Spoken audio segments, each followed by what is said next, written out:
All right, welcome to another edition of Green Legion Radio on 102.5 Fox Sports The Gambler in Philadelphia. And to those of you listening on the iHeartRadio app, please rate, review, subscribe, download the show on iTunes and Google Play by searching for Green Legion Radio, or the simplest thing to do is just download that iHeartRadio app, and you can listen to us anywhere crystal clear worldwide. We are live from Freeze Fest 2022 at the Ridley House in Holmes, Pennsylvania off McDade Boulevard. They are going to be having this 10 rooms, 10 bands, 10 DJs. This is the 8th year that they've had this festival. It's going to get wild here. I was just talking to John. It's cold. Yeah, it's cold right now. They named it right. Well, exactly. Yes, they did. Normally, sometimes it can get a little lukewarm this time of year, but not today. Freeze Fest is actually is really taken care of on its own. This party's really going to get jumping and kicking sometime around 5 o'clock. Okay, we'll be done. Yeah, we're leaving it. Yeah, I know. Irv doesn't want to be there when the party starts. No, I got to go. There's going to be at least 4 parking spots that are available for you guys to come on down. So make sure you come on down and hang out here. We're going to be doing this show here until 5 o'clock, but the bar doesn't close until 2 in the morning. So make sure you guys come on down here and party. I think these guys are still going to be here at 2 o'clock. These guys right here at the bar. God bless them. There's a 5-hour limit at the bar. 5-hour limit at the bar. Was there a 5-hour limit back in the day? No. No. But well, I'm one of your hosts today. I'm Chris Sack with Green Legion Radio. They call me the Sack Master. I'm sitting alongside a distinguished panel here, alongside my producer / the Gobbler, Nunamaker, Kyle. How are you doing today, brother? I got it right. Irving does it. Yeah. That's great. Wait a minute, that didn't sound right. Slash is to my right, but to my left are the people. To my left are the people that you want to hear. Because listen, we're driving the car, but these are the insights that you guys want to hear today. Eagles insider Dave SPADARO. Yeah. Hey guys, good to see you. It's been a while. Yes, it has been. 4 years ago, what were we doing? We were partying. Well, we were hungover. Yeah. The next day, for sure. Oh man.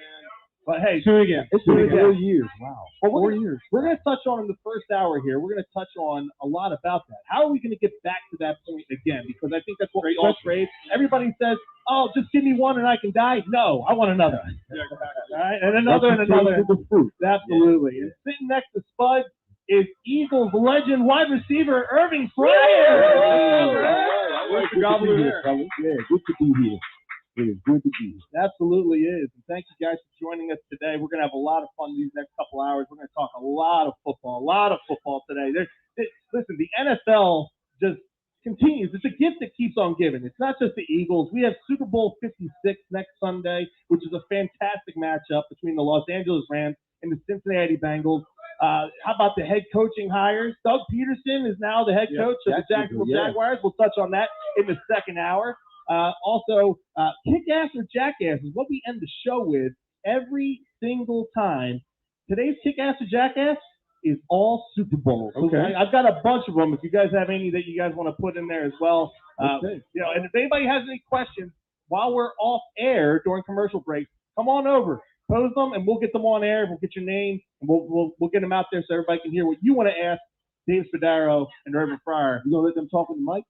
No. You can turn around, the mic around, and let them talk on the mic. Listen, man, you never know what they're going to say, especially when they've been getting day-loads on, man. Like, These are people that think they're going to stay till 2 a.m. Yeah, this is live radio. Well, yeah, okay. There's no 7-second delay. Do we have Flyers fans here?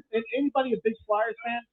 Ridley's huge Flyers territory. So here we go. So remember when the Flyers went to the Stanley Cup Finals back in 2010? Okay, so they had Flyers post-game live, and so Michael Barkan he's driving the car of the post-game live. He's a sack master. Yes. So Steve Coates is down in the pavilion right there in Wells Fargo Center, and he's interviewing some of the fans. So there's this woman that's behind Steve Coates, and he's like, "Hey, Coatesy, go right up and talk to that lady right there." He turns around, he's like, "Her?" He's like, "Yeah." He's like, "Oh, the Flyers are going to the Stanley Cup Finals. How do you feel?" And she's like, "That's been unbelievable." And then he's like, so Coatesy like, "Oh my god." And then they all go back to the Perfectly studio. acceptable. Oh gosh. Don't do that again. Chase Utley set the standard, And then Jason Kelsey broke it. Kelsey, yes, absolutely, no doubt about it. We're going to talk about Jason Kelsey too in our last segment in this first hour. But hey, first of all, let's get to some business here, okay? So I need to promote Twin Spires, okay? Everybody likes the sports gamble, right? I mean, you all have your different sports books that you like to use. Here at Green Legion Radio, we have the Twin Spires mobile app. You need to get that, download it, deposit $10 into your account, all right, and use the promo code Legion10.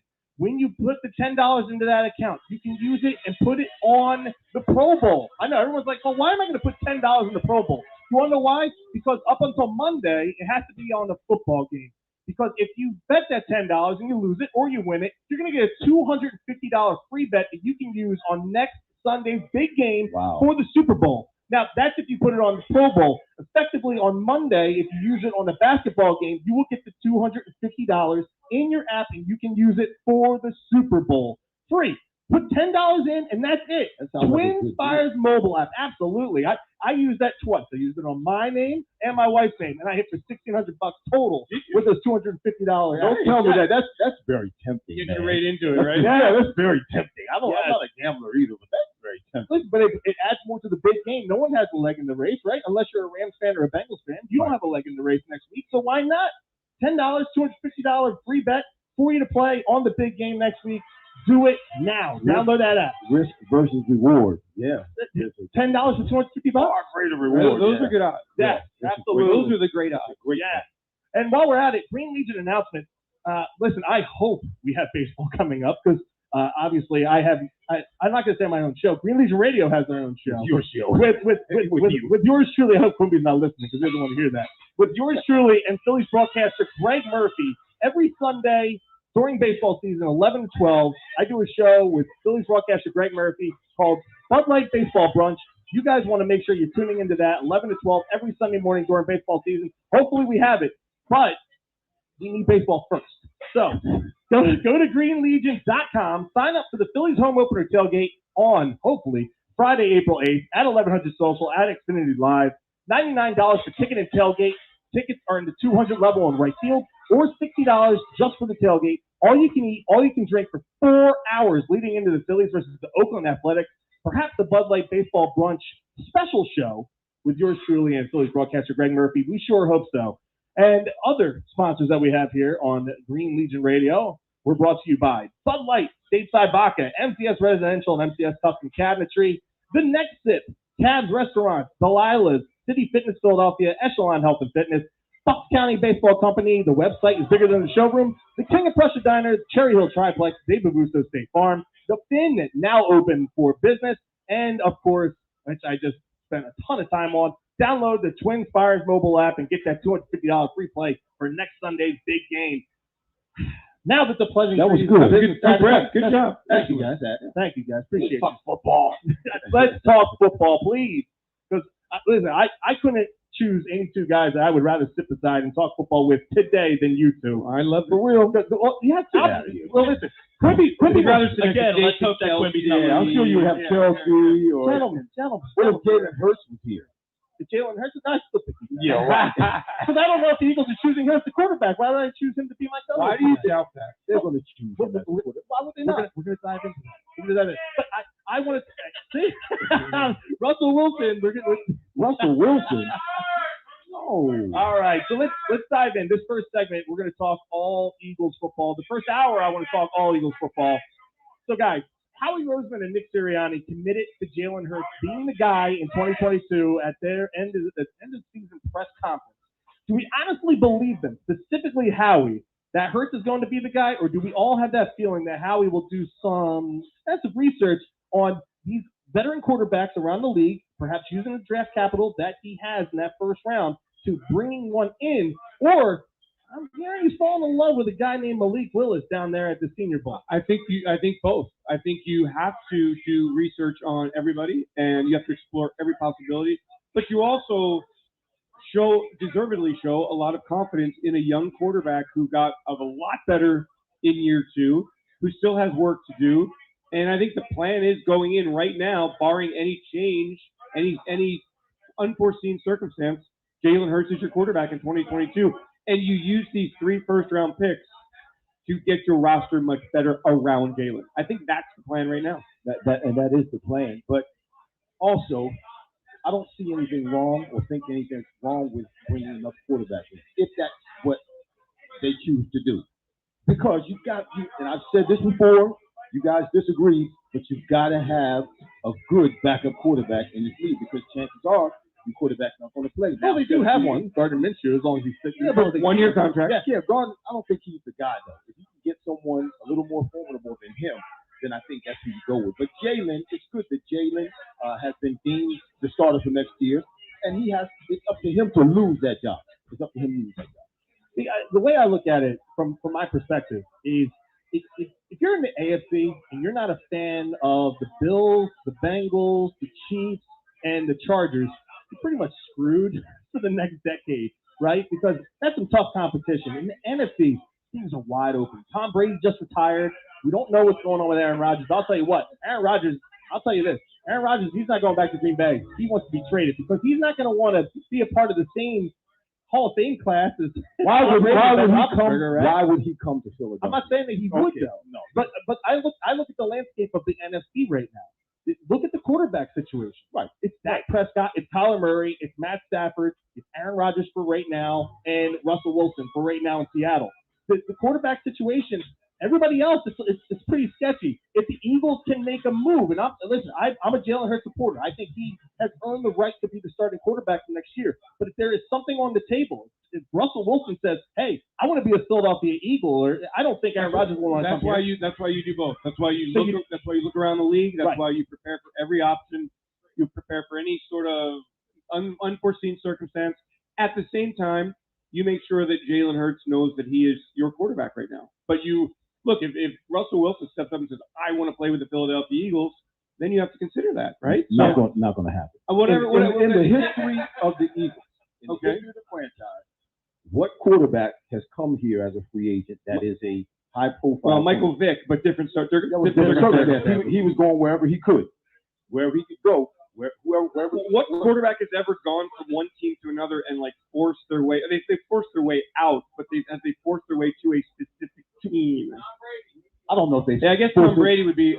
He forced himself out of Cleveland, but he wasn't supposed to wind up with the Bucs. Yeah. It was the Raiders, it was the Niners, it was the Saints. But I'm saying when they didn't jump on, the Bucs were there, and it worked out for both him and the franchise. So what quarterback has come here to Philadelphia? That's my question. Out of the quarterbacks you named, Zach, who would want to come here? How would we convince them? But by the way, why would any quarterback want to play with a team that has a great offensive line, that's got a lot of draft capital, room in the salary cap? Can I say something? Yeah. I'm going to say something as a player, okay? Because I came here as a free agent. Some guys, most guys, don't want to play under that kind of pressure. There's a lot of pressure. There's a lot of pressure in Philadelphia. Why is that, Irv? Well, that's the fan base, the media. It's different here than it is everywhere else. I'm telling you. As a player, it's different. And a lot of guys, particularly these players, don't want to have to deal. Carson Wentz, perfect example. That's why one of the reasons he never recovered, because he could not deal with the scrutiny. He could not handle emotionally and psychologically the scrutiny that he was under here in Philadelphia. The thing is, I don't want to go off on a beaten path here with Carson Wentz, but he knew that no matter what he did, it was never going to be better than what Nick Foles did in the Super Bowl. And that's why he kept trying harder, and kept digging a deeper hole for himself, and he never was going to recover. But you do have quarterbacks that are out there that might accept that challenge. I mean, I know that Russell Wilson has been in the Great Northwest for all these years now, and he's performed. But it has not been in a hotbed like here in the Northeast. Seattle. Been in Seattle. Look at Seattle. Come on. Look at last week with what happened with Pat Mahomes and Andy Reid. Okay, Andy Reid, he was here forever, right? But if that game happened here, he would have been crucified. Exactly. Pat Mahomes would have been crucified. Exactly. All right. But they have a lot of leeway out there in the Midwest because the fan base is they're fat happy. They're happy. They have happy fat, right? Mm-hmm. Like when you get married, happy fat is what it's called. Yeah, they're used to this now. Yeah, exactly. Like they're like, oh, you know what? We've gotten ours. We got a Super Bowl. We went last year. We've been in the conference championship 4 years in a row. Like they're not going to destroy them. But I'll tell you what, if that was the same circumstance here in the Northeast, whether it was New York City, whether it was Boston, whether it was here in Philadelphia, they would have been killed. Well, I'll just say this: like Jalen is the quarterback, and he's handled it really well here. The pressure of Philadelphia, the way he came in as a rookie, replacing Carson, the change at the quarterback, the coaching position, the way the fans have been divided on him. I don't think the fans or the media have been particularly hard on Jalen. No, I'm not saying Jalen. Jalen was drafted here. I'm saying a quarterback who would voluntarily come here as a free agent, obviously contract that's appealing to him, but who would come here voluntarily from those fat, happy places where they're not used to being screwed. Why would they're not going to subject themselves to that kind of scrutiny. Can we go with the assumption for the rest of the show? Yes. That Jalen's the quarterback and talk about what the Eagles are going to do the rest of the offseason? Absolutely, because that's right. Coming right up on the run sheet just real fast. I read the run sheet. Oh, I didn't read it. I know I got it late. Dave's first time ever. Well, I guess it's New year, new me. Hell has frozen over at Free Spec. Well, we usually didn't get the run sheet till we got here. Two things, Dave. Okay, he just had surgery. Jalen Hurts on his ankle. He's expected to be ready for OTA. Yep. Okay. And listen, I don't want to go off on a complete sidebar, but just real quick, yes or no? Any interest if Deshaun Watson becomes available from both of you? I would say that would be a tough one. That would be a hard sell for this fan base. Really, and that's really serious. That's just say no. No. Shrug. The answer is no. You're bringing him in to replace Jalen. You're not bringing him in. You're not bringing him in for him to be the second quarterback. No. So no interest. There's no second quarterback if it's Russell Wilson, Deshaun Watson, or Aaron Rodgers. Right. But the thing is do you want to have all that baggage that comes with Deshaun Watson? No, well, let things clear out. No. I mean, I wouldn't deal with it just like right anybody now? else out there. Yeah, not right now. Absolutely not. Is he a great quarterback? Can he get the job done? Yes. I think the best path forward for the Eagles is to kick butt in the offseason, to just home runs in free agency because they're going to have some cap room, kill the draft, build around Jalen, and hope he's gotten better because he does need to get better in year 3. And I think that's the best path forward, and I think that's what they're going to do. Well, let's get specific here, okay? Say you are Howie Roseman. What are the priorities for you this offseason to take this team to the next level? Every level of the defense needs to be addressed. Absolutely. Still need wide receivers to be addressed. Running back, specific kind of wide receiver. A bigger bodied, yes. And a slot wide receiver that can possess the ball. Right. Well, Devontae is kind of like that. But he plays on the outside. He plays on the outside. Yeah. If he had someone to play on the outside, he could play on the inside because that's the kind. He's a Fred Biletnikoff kind of route runner. So you want Biletnikoff? Yeah, I like that. Yeah, because he's a possession guy. He's a chain. He's a chain mover.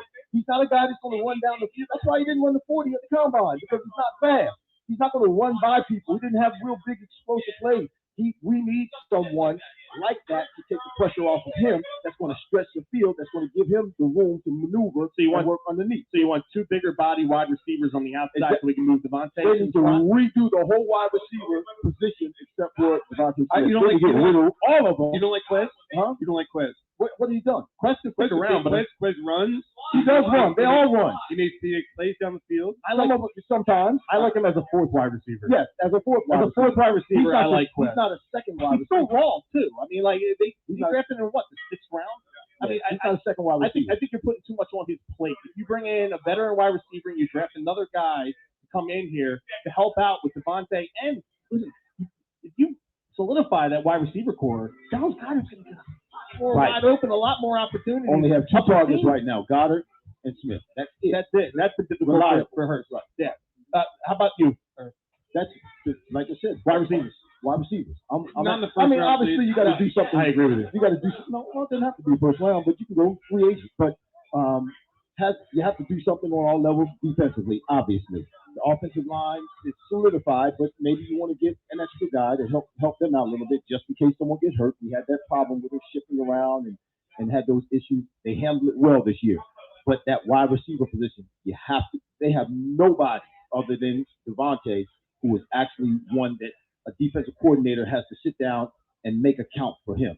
There's got to be other wide receivers that every week when the defensive coordinator is planning to play defense, his defensive team against the Eagles, there's got to be another wide receiver that defensive coordinator says, we have to account for him. Yeah, here's your on the roster long shot. They love Keyshawn Johnson. Where do you see him in training camp this year? I'm telling you, long shot. But you heard it here first. Keyshawn Johnson, give me the damn ball.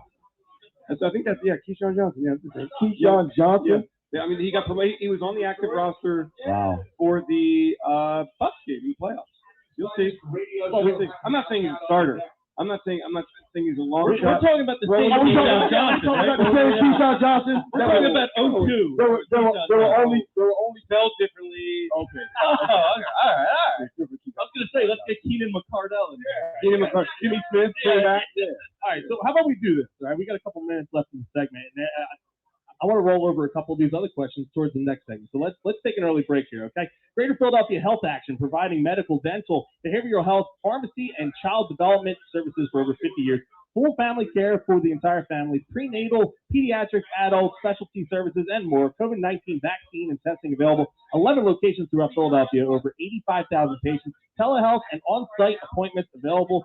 Schedule an appointment today, 1-888-296-GPHA. Website for more information on services and a complete listing of locations, www.gphainc.org. Again, download that Twin Spires mobile app, $10 into your account.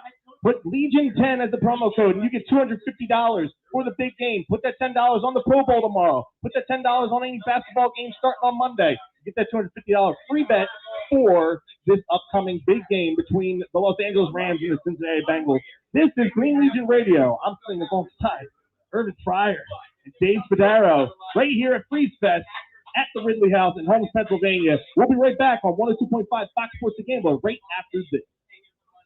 Sometimes life is clear, and sometimes it's not. Cherish the good, but always be prepared for life's challenges. With Sunshine Health, we provide the peace of mind you deserve. With Sunshine Health, $250. what you want and the health care you need. If your employer doesn't supply health care coverage and you don't qualify for Medicare or Medicaid, you need to dial pound 250 on your mobile device now and say the keyword healthcare. That's pound 250 and say the keyword healthcare. Sunshine Health is private health insurance for those 65 and under with medical, dental, vision, and even prescription coverage. When life comes at you unexpectedly, you need to be ready. And health insurance is your financial safety net. If you're looking for health coverage at the best price and your annual household income is $35,000 or more, dial pound 250 right now and say the keyword healthcare. That's pound 250 and say the keyword healthcare. The moment we've been waiting for since September is finally here. And in honor of the big game, DraftKings Sportsbook, an official sports betting partner of Super Bowl 56.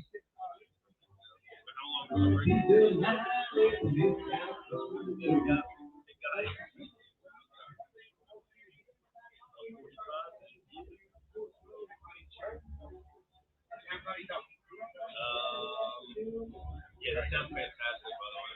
Somebody told me to slow down. You gotta be kidding me. He did me. He's sipping on. I'm talking too fast. Did he really text you and say you're talking? Quincy. Where is he? Alright, so when we come back, do a good interview. Do a brief announcement. They just text me. I'm going to make an announcement. I'm going to direct that game. I'm going to go to that one guy. That's good enough for us, you guys. And the bartenders.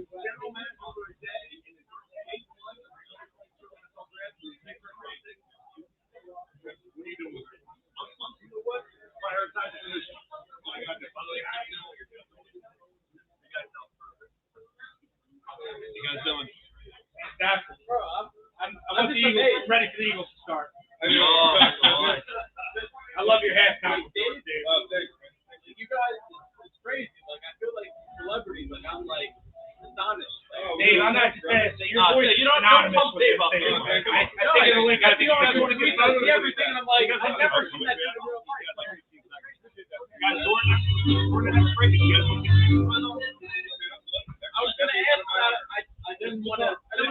Next break, I'll come up with I also got to say, your coaching intersection. TopDogLaw.com. The Gambler, presented by Cure Auto Insurance.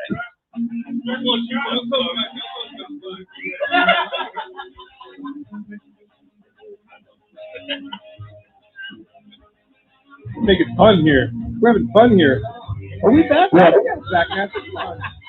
Welcome back to the Freeze Fest 2021 2022 here in Dave Spadaro's location. I mean, really. In Delco, baby. He's a Delco man. King of Delco. We have a Free Fest has frozen herbs toast. He's over here. He's like, where's the heated bench? Yeah, moving up my leg. Do we need to get the needle out for the one toe again? No, not now. I'm done with those needles, man. Welcome back to Green Legion Radio here on 102.5 Fox Sports The Gambler. Yet again here at Freeze Fest 2022 in Holmes, Pennsylvania, right off McDade Boulevard. Get down here. This place is going to start hopping and getting crazy. Right around 5 o'clock, we're on from 3 to 5. And then this place is going to close down at 2 a.m. in the morning for those of you that can actually party that long. I passed out on my couch last night watching the Sixers game, probably around 11:30. So I won't be here with you guys, but you guys have fun. Sexy Rexy in the house. What's up, brother?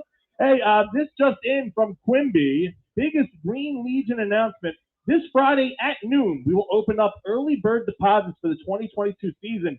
A fully refundable or transferable $150 deposit will get you preference on hotels, flights, and game tickets for every game next year. Arizona, Chicago, Indianapolis. So those of you that hate Carson Wentz, you can go out there and boo him there if he's still there. If he's still there. Houston, Detroit, Dallas, and go down to D.C. to face the Commanders, the Commies. We're going to talk about the Commanders later on. We'll talk about the Commies later on. And Dan Snyder, what a clown that guy is. Sell the franchise. Actually, no, keep the franchise. You're doing quite well over the last 25 years. All right, so second segment here in our first hour, and let's continue talking birds, okay? Because everybody wants to hear about the Eagles. So, Herb, I'm going to start with you here. All right? You're the general manager of this team. No, I'm not, because I don't make enough money. Not yet. You would love that. But just in case, for one day. But that one day is the first round of the 2022 NFL Draft. What are you doing with those 3 first-round picks? What positions are you looking to fill? Are you looking to trade any of them? It's great you say that, but with the first pick, I'm getting a defensive rusher, a lineman who can rush, who's qualified, who's done well in college. Get me a rookie who's young, who's eager, who's hungry. I need a rusher, somebody to put pressure on the quarterback. That second pick, I'm getting a linebacker. Okay, I'm going to solidify my defense.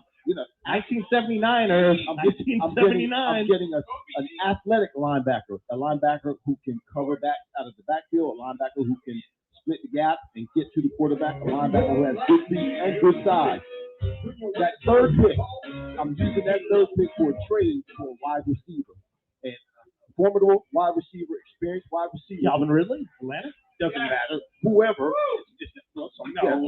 Calvin's first pick for a first-round pick. I'm not trading a number one first-round draft pick for a wide receiver. It's got to be a wide receiver, obviously, who is successful, who has had success. Plenty of free agency. I'm going to trade for him so I can put someone on the other side of the market that I know can get the job done. Now, when you draft, it's a rookie coming in.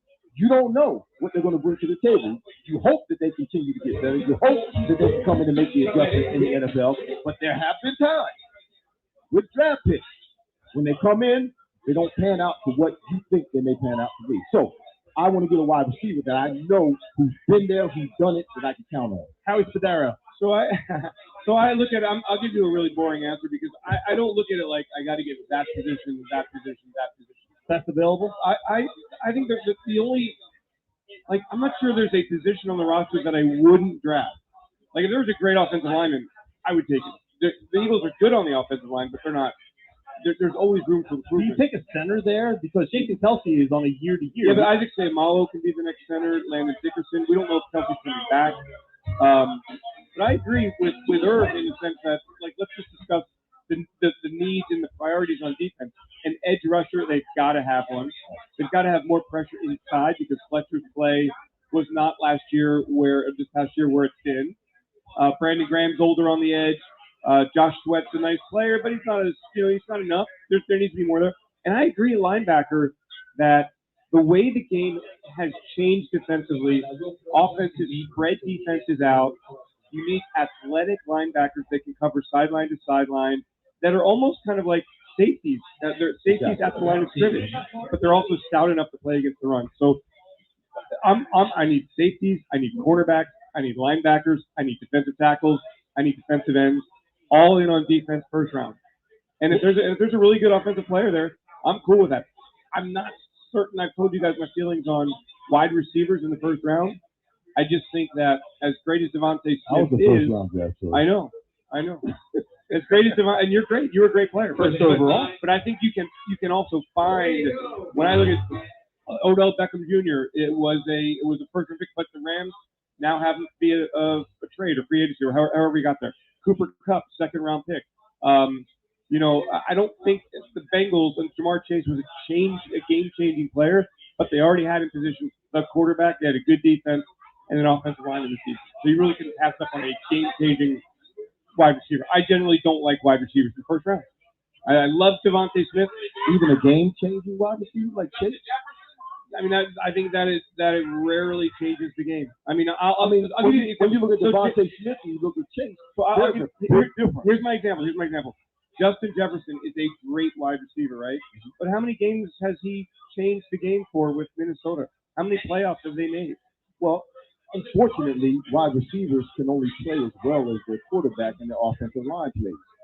But he's had a ton of catches, a ton of yards, a ton of touchdowns. But he doesn't change. It doesn't win games. I think everybody in the NFL, or if you agree that nowadays it is so easy to catch passes. Right. So what is it? What element of the game changed the game for you? The line of scrimmage, changes the game. Okay. And pass rushers and offensive linemen. Okay, so you're talking about running the ball because they're protecting the quarterback to pass the ball, or they're opening holes so the running back can run. I think if you have a good offensive line, you can do if you have a great quarterback and a great offensive line, you can do anything you want. So that's Minnesota's issue. They don't have a great offensive line. So how can the wide receiver perform at his peak level? My point is that I'd like to go back to that draft and say, was there an offensive lineman that Minnesota perhaps could have taken instead of Justin Jefferson, or a defensive player that would have made a difference because their defense sucked last year? So are there any needs? And I don't mean to take over from you. Yeah, I told you guys. I asked questions. You guys take it over. Is there any place or position on the Philadelphia Eagles right now that does not need to be improved? Would you say? Running back. I mean, I think you need improvement everywhere. Okay. All right. So, maybe offensive tackle, but Lane Johnson's getting older. Jordan, I don't know. Yeah. What about the three-headed monster running back? But to me, running backs are the easiest position to fill. Right. Yeah, especially Miles Sanders is going into his last year of his contract. Jordan Howard's a free agent, probably got restricted, and nobody's sweating that because Jordan Howard. Anybody in the league could have had Jordan Howard almost the entire season. Kenny Gainwell played well. Yeah, he'll be a good player. I'm going to say that. He'll be a really good player. Gainwell played well. Yeah, he really. All right, so let's talk about the guys that are halfway in, halfway out. Okay, guys that are set to be free agents. I'm going to put a name out there just to say, bring him back, let him go. All right? Derek Barnett. Dave. I mean, he has his production has not matched his draft status. So, and he's a bonehead. So I can say that you can. I think he plays really hard. I think people like him in the organization a lot. And I'm sure he's going to go out in free agency and look for big money. I'm not sure I would pay him big money. I agree with him. He didn't make enough noise. He's like you said, he's exposed. Yeah. All right, Steven Nelson. Steven Nelson, again, I think he's a decent cornerback. But again, it depends on if he's still there after 3 weeks of free agency, then maybe I'm thinking about it. But I'm not breaking the bank on Steven Nelson. I wouldn't give him a great big contract, but if I could keep him, I would keep him. Yeah, exactly. And if someone else comes in that is a better corner and replaces him, he's still valuable and viable for that Eagles team because he did play well. He did play. As that defense got better, he got better along. He was never a position where an offensive coordinator said, "We can pick on this guy." He never. Tom Brady did a little bit. Well, but he never. Tom Brady. Okay, but Tom Brady, he picked on it. Okay, you're going to pick on Nelson, or you're going to pick on Slay. You would think that every game Nelson would be getting picked on. Yeah. Because they weren't going to pick on Slay because he's a better corner. But that didn't happen. He makes it. Yeah, I know his nickname is Big Play Play, but he's more inclined to make a play on you. Right. He was good, just not good enough. I think you need another playmaker on the other side. Well, how many big plays did he give up?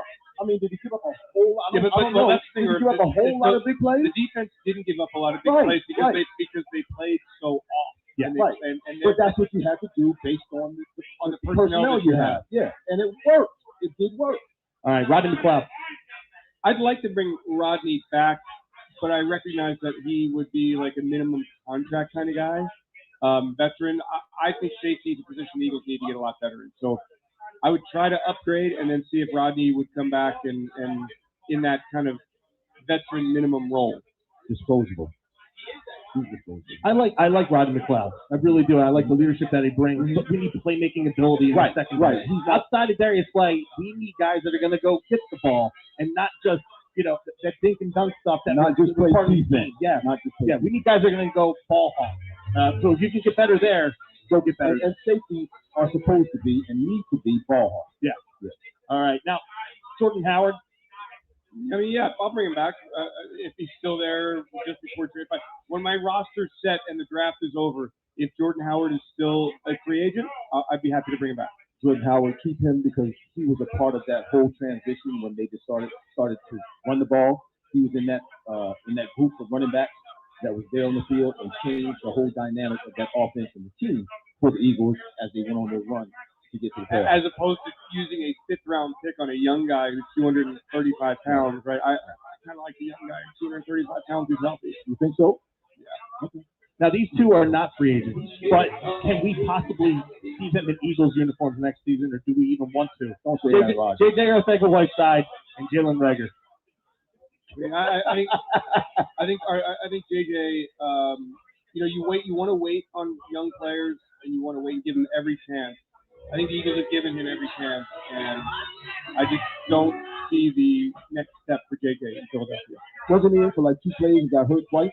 He broke his finger on that one against Dallas, the Butterfingers. JJ is such a great kid, so sad, but he just hasn't developed into that.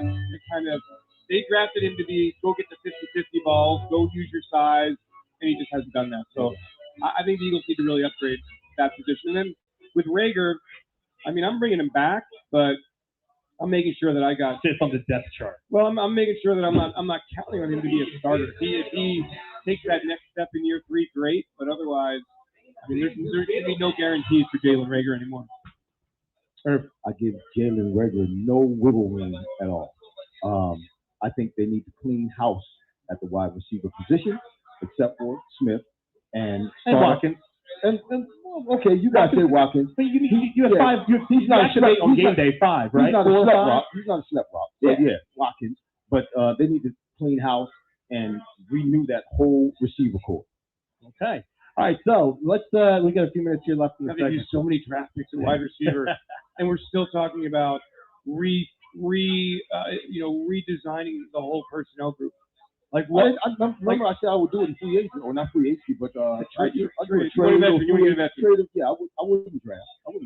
There's other positions I think that are more important right now at this stage than the wide receiver in terms of using the draft pick. Let's evaluate the general manager and the head coach here real fast, okay? Howie Roseman, general manager, and head coach Nick Sirianni. What do we think of the jobs that both of them did this year? For it being a rebuilding year and the team went 9-8, made the playoffs, but didn't beat a playoff team or a team that ended the season with a winning record. We're down 31-0 to Tom Brady and the Buccaneers in the wild card round. Was this season a success in your eyes? And evaluate the performance of both. I mean, we can't help but say there's no way you can say that this season was not a success. A year ago, no one, right before the season started, no one was expecting the Eagles to make it to the playoffs. Most people thought that they would have a losing record at the end of the season. But lo and behold, things turned around. With all of the pressure, with that terrible start, things got better. They played better, started winning games, got on a roll, went 7-2 the last 9 games. It was absolutely wonderful. I would say it was definitely a successful season. Did we want it to end the way it did, getting bounced by the Dallas Cowboys that last game of the season and then getting trounced by Tampa Bay? No, we didn't want it to end that way. but it did. But we did make it to the playoffs. You have to take the good with the bad and see the bright side of it. This team went further and farther than anybody thought it would, and a rookie coaching staff with a bunch of young people, young players, did some great things this year. Played some great games and overcame a lot of negativity. So I go back to how everybody felt a year ago. Eagles had gotten rid of Doug Peterson, hired a coach nobody knew about. Is Carson Wentz going to stay? Is he going to go? All of his cap problems. We've blown this draft. So the Eagles were in a down cycle, and every team goes into a down period. That the Eagles were able to get out of the cap problems, get back into the playoffs, fortify their draft capital, find a coach who didn't blow timeouts, who didn't mess up challenges, who didn't screw with time management, right? I mean, in his game management, Nick was really good, I thought, who was able to change the offense. Halftime adjustments.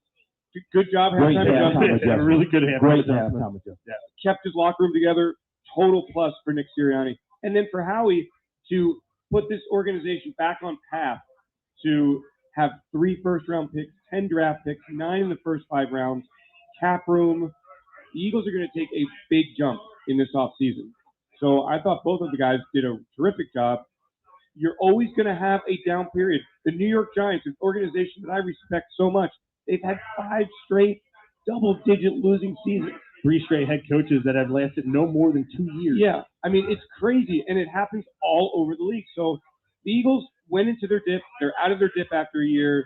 The season was a good next step. It was not a success from the standpoint of we only care about winning the Super Bowl. If you don't win the Super Bowl, it's not really a success. So we've only had 1 successful season in my life, 25 years there. But from where I felt last year at this time to what I feel right now, how much excitement I have with what's ahead of the Eagles, I think they both did terrific jobs. And the Eagles are on the way back up. Real quick, before we take a break, I just want to get you guys' insight and opinion on this. So let's take 60 seconds here. If Jonathan Gannon is hired to be a head coach elsewhere, would you like to see Sirianni bring in a veteran defensive coordinator who has had previous experience in the position, perhaps one that has also been a former head coach? Yeah, I'm not sure on his defensive staff right now that there's somebody that you promote. This young linebacker coach, Nick Vallis, Denard Wilson has been around the league a little bit as a defensive back coach. I would prefer going, and I wish Jonathan Gannon the best of luck. I hope he's a great guy, and I hope he gets a job. And you have to be prepared for that. I would go veteran, experienced. There's a lot out there. Coach out there. A lot out there.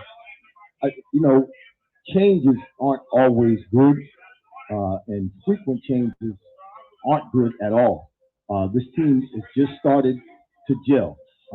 Everybody pretty much, the coaching staff was new, and including Gannon. And for a change to take place now with this team and all this positive energy and these positive thoughts about going into the draft and what can happen to this team and the big jump that they can make during the offseason, going into the season, for Gannon to leave and bring in another defensive coordinator, I think that would be something negative for this team because they've galvanized something here together. They've come together as a group, and Gannon's a part of that group. In spite of how we think he is as a coach or what we think he should be doing in terms of more blitzes and playing different kinds of defenses, they did a decent job this year on defense. Now, you give him some more players, linebacker, a rusher that can, edge rusher who can put some pressure on the quarterback. Give him toys. You give him some toys to play with. Now he can make some tweaks and do some different things. So change sometimes isn't always good for me. And particularly, listen, I played for a bunch of different coaches, a bunch of different quarterbacks, a bunch of different owners. Change is good sometimes, but most times it's not good. It's disruptive. The way Spud speaks of Jonathan Gannon, you would think he's a good neighbor. Like David Russo, State Farm. You deserve to get good service and great rates. At State Farm, we get it. And we're here to help because with every State Farm policy, you get good neighbor service and you get surprisingly great rates. So what are you waiting for? Get going and talk to local State Farm agent David Russo about your surprisingly great rates today. Like a good neighbor, State Farm is there. When you want the real deal, call David Russo State Farm Agency 856-740-5012. Individual premiums will vary by customer. All applicants subject to State Farm underwriting requirements. This is the Green Legion radio show here on 102.5 Fox Sports The Gambler at Freeze Fest. Oh, man, it's going to get crazy. It's going to get wild. We're starting to get a crowd right here in this bar area. And, yeah, I know, right? So make sure you guys hang around with us. Come on down and hang out and get some drinks. and right here at the Ridley House in Holmes, Pennsylvania, 102.5 Fox Sports The Gambler. We'll be right back right after these messages. Clip Gambler and Gary Barbera on the Boulevard want to put $1,000 in your hands. Be sure to keep it locked right here to the Gambler. And listen. 435. Maybe after the show. We're going to talk about Oh, we're going to get there. Yeah. Big 4:30, so we're good. I'm not bringing the girls. Yeah, you guys. Somebody's got to like monitor.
Before we go to the line, let's go take a break. I think called him this week.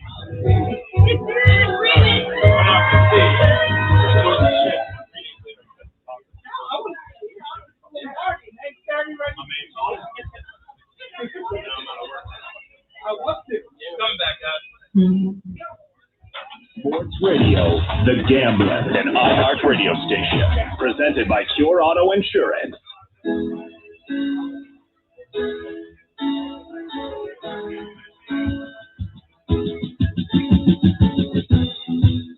You're up.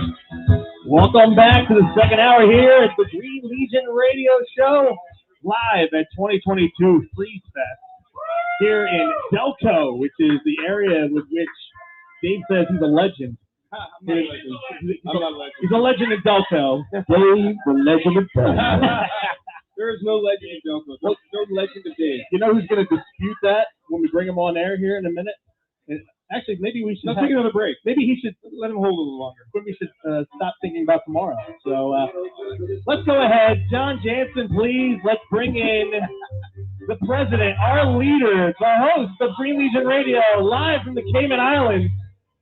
Craig Quimby Chinoski. Quimby, are you there? Well, I'm supposed to have that kind of intro. You ruined half the stuff I wanted to talk about. Oh, really? Well, it's so great to hear his voice just complaining. He comes on and he starts complaining. I mean, the guy is sitting he's sipping on a Mai Tai on the beach somewhere. We're here partying at Freeze Fest, and he's in there poolside. It's cold here, Quimby. Yeah. I literally wanted to make the Cayman Islands Freeze Fest announcement at 82 degrees here, completely sunny, and there's a lot of skin walking around here. Well, that's nice. At the Marriott. You're welcome. Is there any way we can get more volume on him, or can we just cut him off from the beginning? Hold on, turn on. Quimby, speak again. Hey, Quimby, let's really what I want to know is this, because you're so good at this with Twin Spires, and we want everybody to sign up, and it's fun, and people are here. They come to the table and ask us about it. Okay, so Quimby, you're the gambling man. How are you looking at Super Bowl 56? What are you seeing? What are you seeing with the line? What are you seeing the over under? Give me the expert opinion with the Super Bowl 8 days away. The expert opinion is I'm following trends right now. 5 out of your last 6 playoff games had a margin of victory of 3 points. You got the Bengals at +4. I'm taking the Bengals. Plus, nobody expected them to be there. But remember, and this will help in your Jamar Chase is not a change the game player. The Bengals had to beat the Chiefs twice this year. Once on January 2nd, where Chase had 11 receptions for 266 yards and 3 touchdowns. So I don't understand how he would ever change. I didn't say he wasn't a game-changing player. You did. You absolutely did. No, I didn't. I said in general, wide receivers are not game-changing players. They had pieces, and they went in, and he was the exception, and that's why he was a top 10 draft pick. As I've stated to you before, Jamar Chase was part of the reason they beat the Chiefs. Absolutely. Predominantly, and if he doesn't catch that touchdown and that point conversion, it's a brand new game. Absolutely great football player. He gets to go to 2 Super Bowls and 4 conference championship games instead of 1 out of 4 like he is known for doing twice. All right, well, great to hear from you. Anyway. Thanks.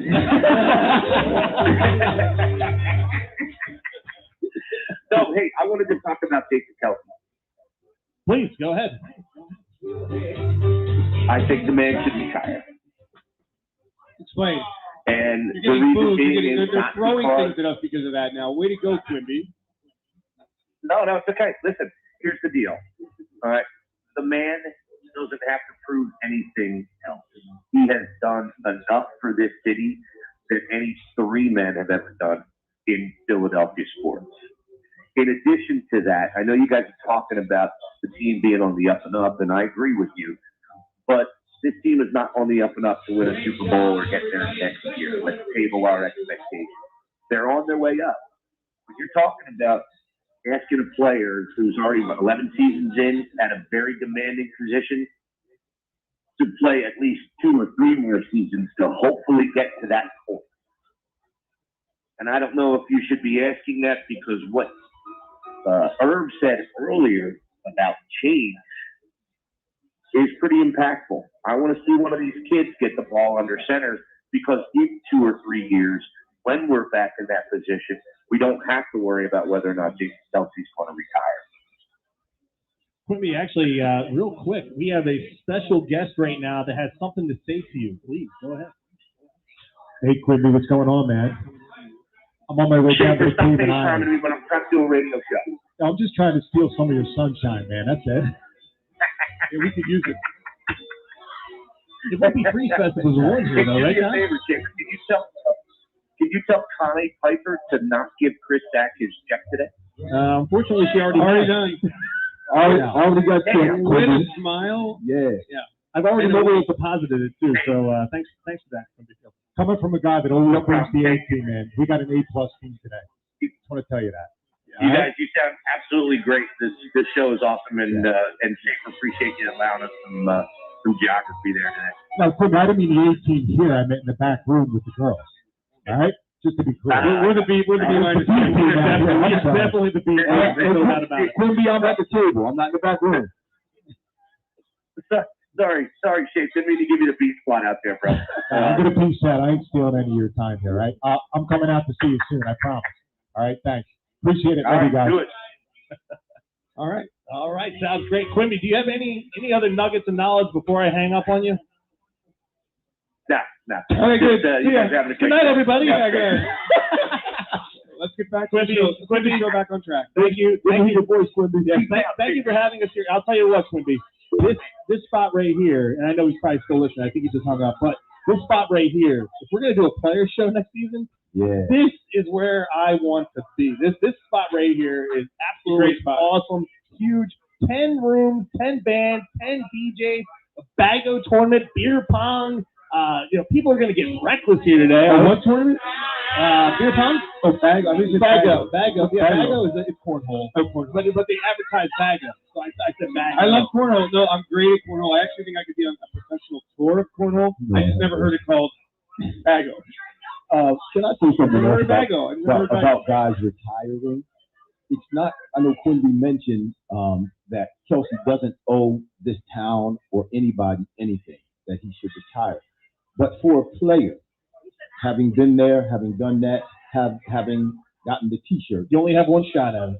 Not that you only have one shot at it, but the competition is not about proving other people wrong. The competition is from within. It's subjective. What do I got to prove to myself? This dog has to be put to sleep before I can retire. Love it. So it's not about me proving anything to anybody else. It's a fight. It's my own internal fight, my own internal battle that I have to deal with. Do players have a really, in retrospect, a grasp of what's next? I mean, you've spent your whole life knowing that at 9 o'clock you have a meeting, at 10:30 you have a meeting, everything's cadence, scheduled. Do players understand that the real world's not like that? For the most part, most of us don't have a plan for what's next. For me, I did have a plan, but my plan got shredded when the Lord called me to pastor. But I started out with CNNSI when I retired. That's what I wanted to do, and I was damn good. I was good. Trev Alberts and Bob Lorenz and myself, we had a great show down in Atlanta, live, 9 to 10 in the morning every Sunday morning. Bang, that was great. And then AOL bought CNNSI and put them out of business. And then I worked here with ABC, Channel 6, WPBI, for a year or two, I think it was. Then they were getting ready to make me the sports anchor for the weekend, though. I couldn't take it because I was pastoring. Oh, I gotcha. So I had to turn down the job, which I kicked myself in the behind. Because I would have been there like 20 years now, and nice little pension, and I wouldn't have all these headaches that I have. Well, before, real quick, all right? Because listen, we've had a lot of big news over the last couple weeks, week or two here, especially in NFL.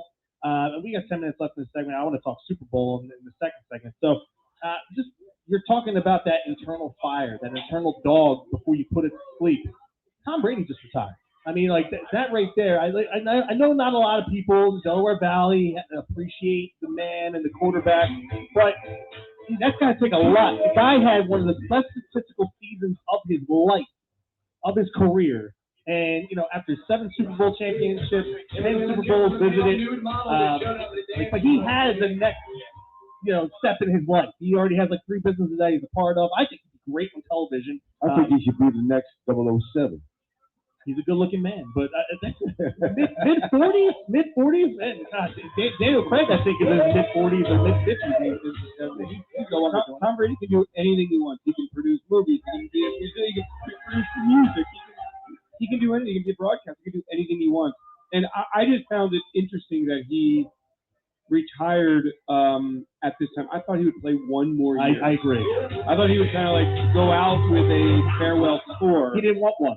And that's all along. You want a farewell tour. I think everybody would have known that it was a farewell tour. And I respect that. I respect him going out on his terms, and he's healthy. And I'll go back to what you said earlier about the Delaware Valley and people not really appreciating Tom Brady. I think everybody appreciates Tom Brady. I mean, we hate him because he's not ours. Like I always hated Pete Rose until Pete Rose became a Philadelphia Philly and helped the Phillies win the World Series. Who would not have wanted Tom Brady to be their quarterback in Philadelphia? We can't stand him because he didn't shake hands with Nick Foles. We can't stand him because he won 7 Super Bowls. He's a baby. I get it. He's a pretty boy, all that. But he's the greatest quarterback in the history of the game, and he's got 7 Super Bowl rings. If the dog hasn't been put to rest within himself, it doesn't matter what he does in these first couple of years. He's going to struggle. He's going to still have that internal struggle with that dog that wants to play that game. Now, a sign of that struggle is the fact that he turned down this farewell tour. The fact that he doesn't or is putting off a farewell tour, to me, is something negative in his mind about his playing and retiring. There's some kind of struggle going on. Why not let your fans celebrate you? Why not go out with a celebration? Not everybody's built for that. And, you know, like the gifts from other teams. He's a competitor. He doesn't want to be, you know, toying with his emotions before a game when someone's giving you something for doing what you did for the game. I understand where he's coming from because I saw, like, you've seen it with other players, like, you know, Kobe Bryant, or like his last year in the NBA. But hey, let's get away from Tom Brady now. Let's talk about some head coaching hires, right? So some of them have direct impact with the Philadelphia Eagles. One of them, listen, let's talk about it. And we said it at the beginning of the show. Doug Peterson is back in the NFL as a head coach. He landed the Jacksonville Jaguars head coaching position. He has a #1 draft pick quarterback from last year. He has the #1 draft pick this year in this year's NFL draft. Star defensive end and Josh Allen. It's not a hotbed with media and fan base down there as far as demanding. He looks refreshed. Yep. Yeah, he took a year off. You know Doug. It's interesting because I hours before he was hired, I was thinking, gosh, man, everybody's talking about the diversity and the lack of diversity at head coaching positions, understandably. But boy, Doug Peterson won a Super Bowl and has not been hired. This is crazy. Then he gets hired. He played it perfectly. Was he looking for a job though? Yeah. He got out. He took a year off. He got refreshed. And he's in a terrific position. I talked to him on yesterday, and he's happy as can be. Jacksonville's a good place. He's got good support from the ownership, and they've got a lot of pieces in place, including a franchise quarterback that they can build around. It will take a couple of years, but the Jacksonville Jaguars have a really good foundation. I think what's key for Doug is the coaches who are going to be around him. I don't know if Press Taylor's going to be his offensive coordinator, defensive coordinator. I don't know that. But I know that Doug working with a franchise quarterback, a true franchise quarterback, should be gold for the Jacksonville Jaguars. And I couldn't be happier for Doug. It's a great spot. I think he's going to get some leeway too there, real quick, Irv, because Urban Meyer was there, and he lasted 10, 12 games, and they fired him. So that was kind of his own fault. Shad Khan is not going to want to pay, two head. Right now, he's paying 2 head coaches. He's paying Urban Meyer. He's paying Doug Peterson. I think Doug's going to have a little bit of rook there. He's going to have some leeway. He's going to have some time to establish his team, his culture. He's not expected to win right away. That's a good thing for Doug. No pressure. And I think that's the new twist for Doug when he came here to Philadelphia. The team was somewhat already in place. Now he's got some pieces he can play with, but he's going to have to build that team up to be a successful team that's going to make it to the playoffs and obviously, hopefully, eventually the Super Bowl. So the question is, does Doug have the ability to build a team? And apparently he's going to have a lot more say in personnel. They do have a little wonky GM situation with Trent down there. Yeah. But Doug's apparently going to have some more say in deciding who's on the team on the 53. So I know he's really excited about that. Was it Rick Spillman too? Spillman came with him to help out. But right now, Balky is going to oversee free agency in the draft. And nobody likes Trent Balky. Yeah, well, I mean, if you followed anything with the Jaguars, it was all clown emojis that they had. I think the last game of the season against the Colts, everyone was wearing clown masks in the stands. They're trying to fire Trent Balky. Get him out. Hey guys, all right, so let's do some rapid fire here on the other head coaching hires, like or dislike. We don't have to plunge too much into each one. This one maybe a little bit more because it has a direct impact within the division. Former offensive coordinator for the Bills, Brian Dable, now the head coach for the Giants. Can he fix Daniel Jones like he fixed Josh Allen? If they improve the offensive line, I think Daniel Jones does have some talent. So I think he can. If they put a good offensive line in front of him, that's been the problem in New York for years. That's an upside to it. He did what he did in Buffalo. He can do the same thing. Because Jones is a good quarterback. I see upside to him. And Dable comes in there, and if he gets good cooperation, he's able to make the moves and decisions that he wants to make, and nobody's trying to manipulate him, he'll get that team on the right track. Josh McDaniels to the Raiders. Josh McDaniels actually should have taken the job for the Colts after Super Bowl 52. He backed out. Frank Reich got interviewed, and he took that job. I'm a little surprised with Josh McDaniels, though, because I know Bill Belichick said he didn't want to coach into his 70s. He's going to turn 70 this year. He might have a couple more years left. Maybe he knows Bill Belichick a little bit more than Bill Belichick knows himself, the internal fire that lives within him. And this is a good opportunity for him with the Raiders, but I'm a little shocked by that. Well, with New England, Las Vegas. Come on. Yeah. New England, been there for 14 years, hasn't he? All in and out. In and out. Yeah. But it's been 14 years. 2 years in Denver, and then as the head coach, and then a season of the offensive coordinator with the Rams. And the Raiders. The Raiders were, in my opinion, this is just my opinion, based on all of the obstacles they had to deal with this year, making it to the playoffs, they were phenomenal. There's upside there, and I think that's a great choice for him to go out there to be able to continue to move that team forward. I'm not a Josh McDaniels fan. I think what he did to the Colts was disgraceful, and I hope he fails in Las Vegas. Come on, you can't do that. You can't wish bad on anybody. All right, I know you better than that. All right, I hope he doesn't do well. How about that? A few more questions, and let's do a rapid fire here, like or dislike. All right. Matt Eberflus to the Bears. Defensive coordinator with a young quarterback in Justin Fields. I thought they'd go offensive. Yeah, Matt does have a great reputation. I've heard a lot about him with the Jonathan Gannon and with Nick coming from Indianapolis, very highly regarded. We'll see. There's always a thing like Irv played for Ray Rhodes, who was a great defensive coordinator and a good head coach for a couple of years, and then the personnel around him and the coaching staff around him failed. Is Matt Eberflus a good defensive coordinator, or can he make that jump to being a head coach? I don't really know him that well. Well, as a defensive mind, you have to delegate your weakness. Obviously, he does no offense because he defends against offenses, but he's going to have to delegate those responsibilities. Can he do that effectively? That's going to determine whether or not he's going to be a good coach or not. Two more real fast. Nathaniel Hackett in Denver. Are they trying to entice Aaron Rodgers to go there if he seeks a trade out of Green Bay? I mean, if they get Aaron Rodgers in Denver, they've got a really good defense. They've got draft picks. They could be a contender right away. My sense says no, Aaron Rodgers will not play there. I think that's a really tough spot with ownership changing. And I really don't know enough about Nathaniel without a franchise quarterback. The Packers played poorly when Aaron Rodgers wasn't on the field. It's a tough situation because of the ownership change and everything that's going on out there. So he's going to have to man up and be solid in every decision that he makes because it's going to trickle down. All right. Still openings in Miami, Houston, Minnesota, and New Orleans. Sean Payton stepped away, surprisingly, but he was burned out. Which one is the best situation left amongst those four? I kind of like New Orleans. I do think they have some pieces there, and they've got to get the quarterback resolved. But I kind of believe in what they do. They've had some good drafts, and I'll say I like what the Saints have. I would say New Orleans as well. Yes, the quarterback situation is up in the air. They need to fix that. But they suffered a lot of injuries to key people this year, key players. Michael Thomas will be back next year. So that team is still intact with those formidable players, with those starters. It's a good situation for somebody to go into as a head coach. Okay, Bucks County Baseball Company is the premier vintage sports clothing and collectibles retail store in the tri-state area.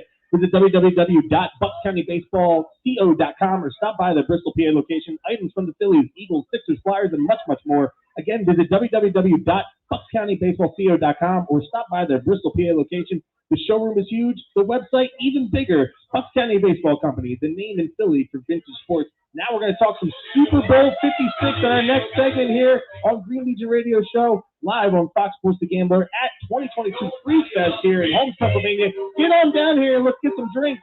But the show's going to be ending at 5, and we can hang out for a little bit. And we'll be right back right after these messages. Get some drinks. Hey, right by here.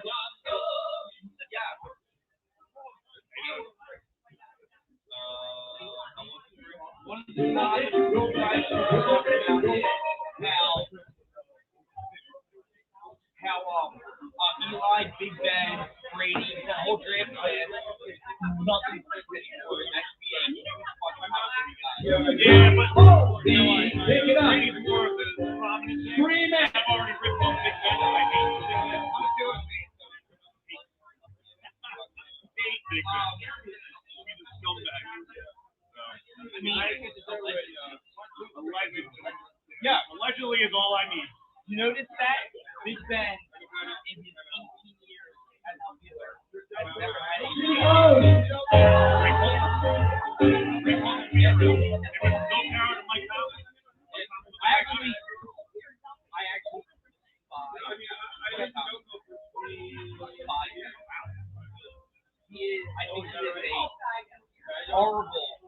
horrible head coach.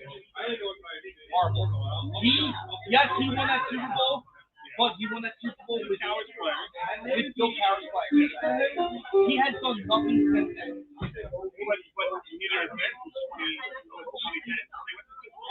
Ben holds all the Steelers with passing records with them being a running franchise. But if you're going to give Ben credit for the success of LA's decade without the Super Bowl, you got to give him confidence. So, it's the same thing with Doug Peterson. You guys were talking about Doug Peterson. I think Doug Peterson is a bullshit head fucking coach. He can't call plays to save his fucking life. He did against the great old head coach of all time, Bill Belichick. No, he had a great run, and then he just went right to that. He didn't call those fucking plays. You can't honestly say that he called his fucking plays. We're going to be that year he did. But then what happened, Carson, in the years after Carson was, how much time we got down?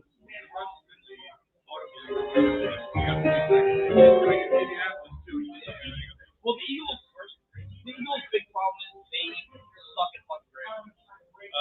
We are not going to watch here. Yeah. I just watched the Pro Bowl today. Justin Jefferson. Mind-boggling. Mind-boggling. I was actually Doug. Really, Doug was talking with you. Got 37. Like DK Metcalf. It's mind-boggling. It's nuts. Like if you look at I don't know why it's so hard to discuss wide receivers. I heard this one Wyatt. We're coming back, guys. Days ago. If you go back to like the last 15 Super Bowls, defense and play.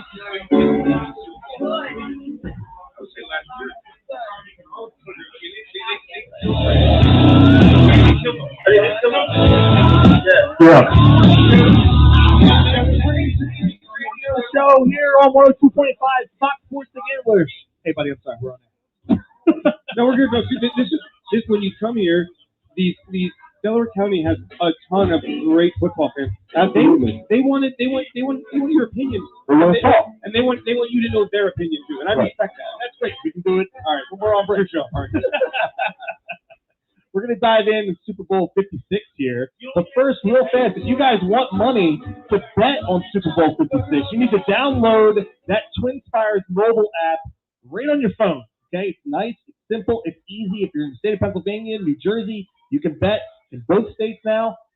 Deposit $10. Use the promo code LEGION10. Get it on tomorrow's Pro Bowl or any basketball game effective this upcoming Monday. You will have the very next day $250 worth of free bets that you can use for next Sunday's big game between the Los Angeles Rams and the Cincinnati Bengals. Do a lot of people bet on the Pro Bowl? Listen, but here's the thing. How do you bet on the Pro Bowl? That'd be fun. Yeah, you can. But the $10 all season long that we've been promoting this, the $10 has been for only football games. So if you want, that $250 free bet for the Super Bowl, I would bet that $10 on any team. I don't care. What's $10? I mean, you can do anything with $10, right? You get $250 worth of free bets. You put it on the AFC or NFC. If you win, you win. If you lose, you're going to get $250. Right. That's not even your money for next week. Yeah. So make sure you guys take your phone out. Hey, I see a bunch of you guys over there. Take your phones out right now. Download the TwinSpire app. Download it. Legion 10. Deposit $10. Get $250 for the Super Bowl. Gamble that. Use that $10 on the Pro Bowl tomorrow or any basketball game effective this upcoming Monday. You guys will have $250 at free bets to use on the big game next Sunday. Speaking of the big game, let's dive into it. Do it. This one right here, guys. This is probably the most excited I've been for a Super Bowl since the Eagles. I mean, obviously with the Eagles, but outside the Eagles, it's fresh, it's new. I know the Rams were there 3 years ago. But that was Jared Goff. Like, it's exciting because now you have Patriots and was boring.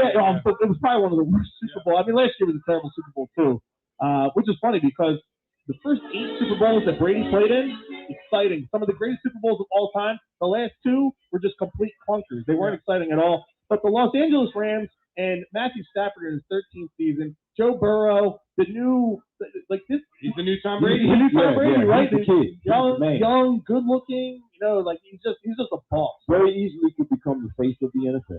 I agree. He could. Yeah. Doesn't he seem like he's got the kind of personality that everybody in the locker room would like? He's got. You immediately follow that guy. He's got mox.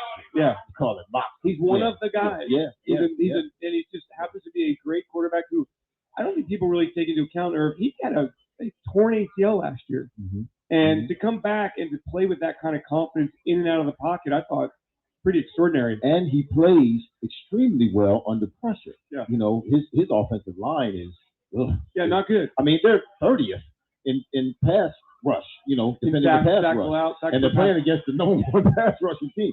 I really didn't think they were going to make it past the last game. I thought eventually deep into the playoffs it would catch up to them. They've been playing, they're a wild card team, and they've been playing, 3 games now. So I thought eventually it would catch up to them. Their offensive line, the lack of offensive pass protection, but it did. He was able to get out of the pocket. He was able to make plays. Those receivers were able to catch the ball and score points. That matchup, the Rams D-line against the Bengals offensive line, is why I think the Rams will win the Super Bowl. Right. But I want to say this. I trust Joe Burrow in this game more than I trust Matthew Stafford. Well, Matthew Stafford, every time he throws the ball outside the numbers, you cringe. You hold your breath. See, here's the thing, though, real fast. Shout out to Todd Butler.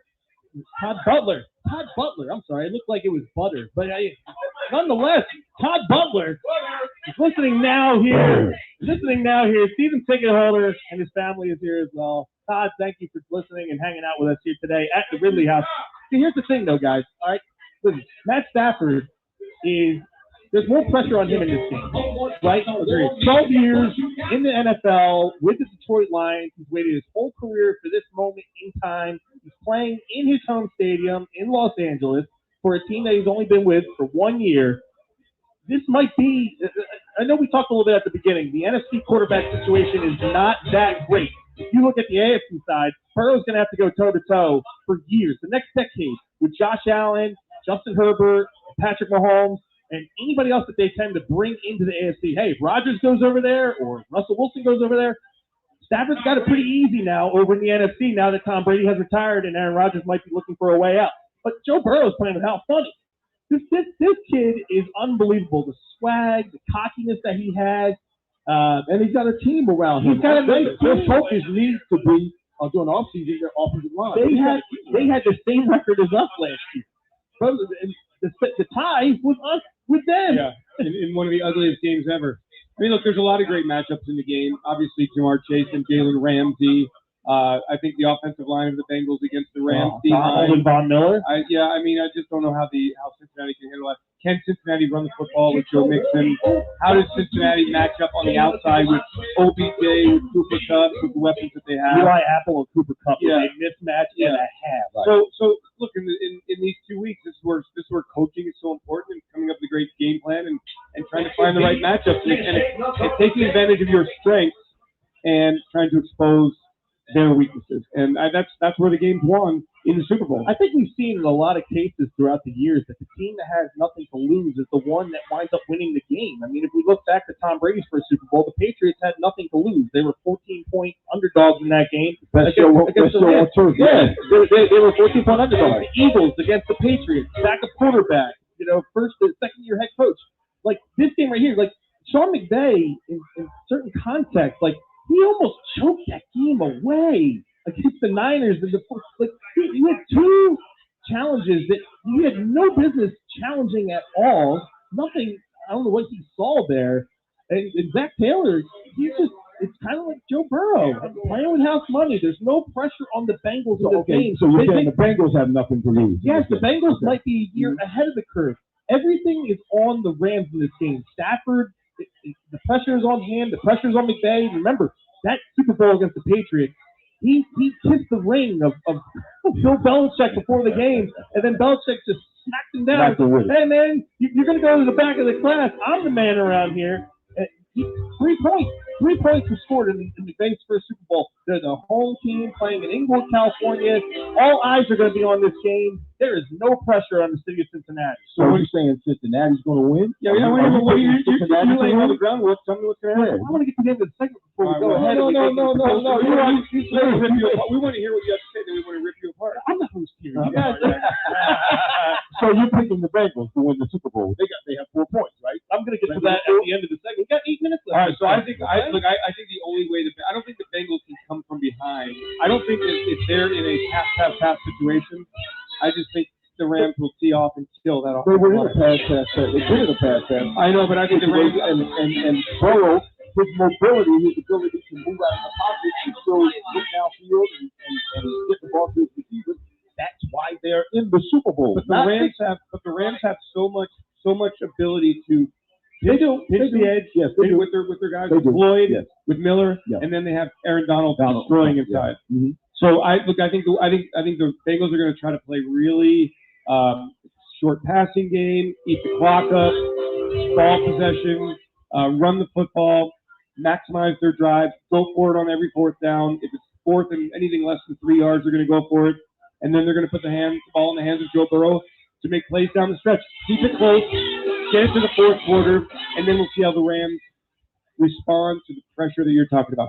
I agree that really the only chance that the Bengals have of winning this game, because there's such a discrepancy in their offensive line and the defensive line for the Rams, and the Rams they're just really good at putting pressure on the quarterback. They're going to have to change things up a little bit and start this little short passing game and get the ball out of Burrow's hands fast and not give that defensive line time to get pressure on him or to get him to move out of the pocket. They're going to have to do a lot of that in this game, and that, I believe, at certain points, certain times, they'll take the shot down the field. Yeah, I mean, the Titans sacked Joe Burrow 9 times in the second round, divisional round. Well, he sacked 62 times this year. Yeah, so that offensive line, it's surprising that they're there with that offensive line.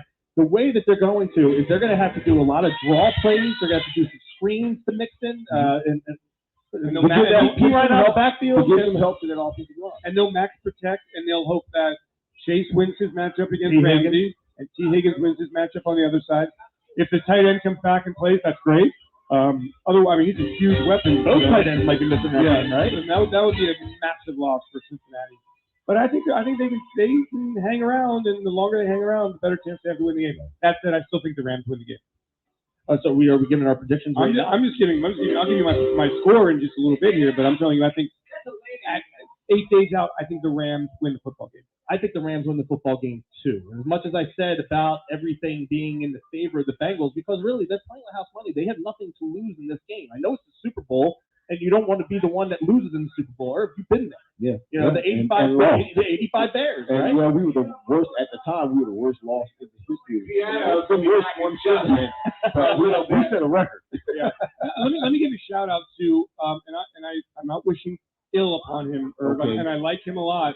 Choose your words. I'm going to give a shout out to the worst decision of the year award, and that goes to Deshaun Jackson, who went to LA, hometown team, playing with the Rams, not happy with his role, wants out, gets out, and now the Rams are in the Super Bowl. Something that I would think that every player in his career. Behind? I wonder if he is. I wonder if he is. I mean, he had a chance to be on the Super Bowl team, and the way it played out with the Rams and the injuries that they had, he could have had a really significant impact. Yeah, it was the week after. It was the week after is when Robert Woods got hurt. Yeah. Did he think that he was supposed to be more of the forefront in terms of receipt? I mean, All you got about Cooper Kupp, you got Odell Beckham. Come on, Beckham was there at the highest. Van Jefferson. Yeah, but Beckham came in after. Okay. All right. Now, do they still bring in Beckham if Deshaun Jackson is still on the roster? When Robert Woods goes down. Yeah, but he already had signed before Robert Woods. That was the first week that Beckham was on that team was when Robert Woods got out. Probably not. He probably would have went to Green Bay. And then that might have changed. It might change everything. Might have changed everything. Yeah. So really interesting. I mean, I just, but again, Deshaun had a chance to be in the Super Bowl. He's had a distinguished career. He's done everything. He's made the Pro Bowl. He's been a terrific player. The one thing he hasn't done is play in the Super Bowl, and he blew it. Well, he did it again. He went 99.5 yards and let go. Oh, I like that. I like that. 99.5 just won't be. So between Stafford and Burrow, okay, so we know the stories and everything that goes along with both of them, and they're both likable guys. So it makes rooting in the Super Bowl, but there's not really a side. Like normally you go into a Super Bowl, and as much love and respect, not love, that you have for Tom Brady his career, not a lot of people rooted for Tom Brady in every single Super Bowl that he was in. I did. I not the one with the Eagles. Well, yeah, well, against the Giants. Both of them against the Giants I did, but you know, these guys right here, you go in, there's not one side where you go, man, I really hate this guy. I want to root for this guy. Both of these guys, I'll be happy either way it goes, but Stafford's been in the league for so long. A guy that tries to win in Detroit for 12 years. And, you know, think about it. Like, franchise icons there retired after 9 years. Megatron. Yep. Barry Sanders. Yep. Stafford, he won my respect. He survived Detroit, so you got to take that. That's a great point. He survived. His rookie year, when they played the Browns, and it was fourth down, and he threw a pass, and there was no time left in the clock. He got drilled, and his shoulder popped out, and they had to pop it back in on the sideline. There was an untimed penalty, and he went back on the field and threw the game-winning touchdown. That right there won all the respect in the world from me. And then Burrow, at the same time, the ACL situation. I mean, that looked gruesome, the ACL situation. Right. And for him to come back the way that he has this year and throwing this team on his back, they're both likable guys. Both guys you want to root for. And either way this Super Bowl turns out, it's going to be great for the NFL. I mean, Los Angeles, Cincinnati. The whole playoffs have been great. The playoffs have been unbelievable. This game could end up being lopsided. I mean, we talked about this earlier. The game is won up front. This game could really turn out to be lopsided if that offensive line. The Rams are better in the trenches on both sides of the ball. Yes, and this game could end up being lopsided. It could start out okay, but it could end up really getting bad. And I'm talking about bad for Cincinnati. Go ahead. I think the Rams will win this game 38-35. I think it's a high-scoring game. I think we're going to get back to great football offensively. I think both quarterbacks are going to have big days. But at the end of the day, I just think the Rams, who showed a lot last week, coming back from a 17-7 deficit in the fourth quarter, I think they win. And the Rams fans around the world who've been waiting for forever, right? Oh, St. Louis and Los Angeles. Back to St. Louis, back to Los Angeles. Yeah, I mean, are St. Louis Rams fans of the Los Angeles Rams?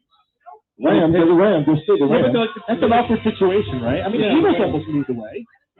Right. The Arizona Eagles, I mean, how many Eagles fans would have still rooted for the Eagles if they were in Arizona? Oh, that's 0% chance. Yeah. It's kind of like when the Browns left. They went to Baltimore. Were they rooting for the Ravens? Yeah. No, they were rooting for their team to come back. I'm calling for a Rams win, but only by 3 points. So whatever the line is, there you go. The line's 4. Okay, well, then there's a cover. I picked the Rams. Everybody. I just think this weak offensive line, Cincinnati Bengals, and the strength of the defensive line of the Rams, it's going to catch up to the Bengals. You think it's going to be a blowout? I don't necessarily. It could be, and it could easily be. I don't think it will be, but it's a fine line between being a real competitive, exciting game and it lasts for 4 quarters. There's a fine line between being over shortly after halftime. The Bengals can't get into this game and rely on McPherson.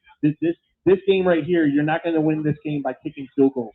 There's going to be points, and the points are going to come at a premium. This is going to be one of those games where it's going to be 27-24 late in the game.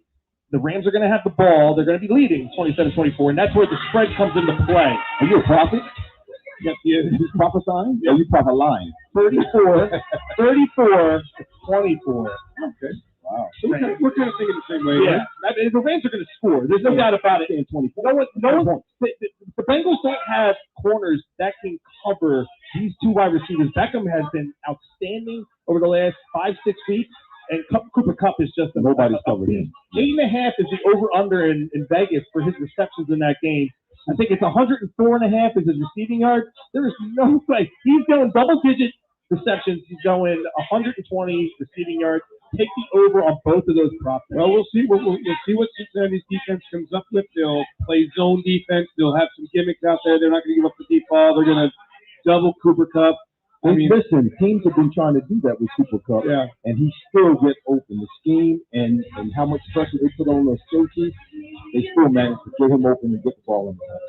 All right, friendly reminder here that the biggest Green Legion announcement to date, this Friday at noon, we will open up early bird deposits for the 2022 season. A fully refundable or transferable $150 deposit will get you preference on hotels, flights, and game tickets for every game next year. Arizona, Chicago, Indy, Houston, Detroit, Dallas, and to head down on a bus to D.C., to the Toilet Bowl at FedEx Field to face the Commanders. God, that sounds awful. The Commies. The Commies. They're not and Commies. Friendly reminder to all of you here, and if you're in another room somewhere here at the Ridley House at 2022 Free Fest, we have 4 beautiful calendar models that are with us today. Go and see them. Get their signatures on your 2022 bikini calendar, Philly's finest calendar. They're over there. Make sure you get that. And they're also going to get you signed up for the Twin Spires mobile app. $10 deposit, Legion 10 promo code, $250 that you can play for the Super Bowl next Sunday. Make sure you use that $10 if you're going to bet tomorrow. Put it on the Pro Bowl. If you want to wait until Monday, put it on one of those basketball games because you will be able to do so. You get the $250 a free bet effective Monday if you bet it on a basketball game on Monday, and then you'll get the $250 free bet the next day. Come on. Sign up now. Grab your phone and get signed up. We are Green Legion Radio here on 102.5 Fox Sports The Gambler. We'll be right back right after this. Here we go again. Clipper and Gary Barber.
I heard they're really nice.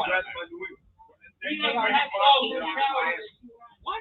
My hand? I'll take it. Did you know that they don't like you?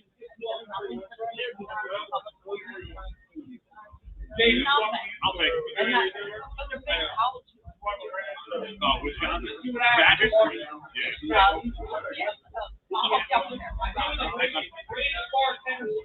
great guests, and get info and analysis on the game of golf. Plus, we'll attempt to see the line for each week's professional tournament. That's Swing It and Ding It, wherever you listen to your podcast. Today on Hey Culligan, how smart is your water? Here's Tracy. Good news, Tracy. Your water's not dumb. It's just not talking to you. No, but the new Culligan Smart Drinking Water System can talk to your phone to tell you when your water filter is changing and help you meet drinking water. I was arriving in the back. I'm ready to go to sleep. And we're already on the way. Let us help you out. Water can help a local Culligan water expert. I gotta go in there. Some great deals on Food Month. You're invited to save at Casper's biannual bedtime sale. They won't let the girls Plus mattresses, bedding, pillows, and more. You could save up to $1,000 on select mattresses and more savings on items like Casper's mattress topper, Pertel sheets, and foam pillows. Build the bedroom of your dreams for less. Enjoy up to 50% off select mattresses, bedding, and more on Casper.com. You should try on the sign up on the internal exchange except in accordance with applicable warranties. After 9/11, Saul Martinez couldn't wait to remember. In Iraq, his vehicle was hit by a projectile improvised explosive device. Saul survived, but he lost both legs, suffered a Minute 5. injury, and lost 2 close friends. Saul now lives in a smart home from the Tunnel to Towers Foundation, which gave him back his independence despite his severe physical challenges. Help heroes like Saul. Donate $11 a month to Tunnel to Towers.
at the Ridley House. They're going to be partying all night long to 2 a.m. $20 at the door. Buy your tickets and come and have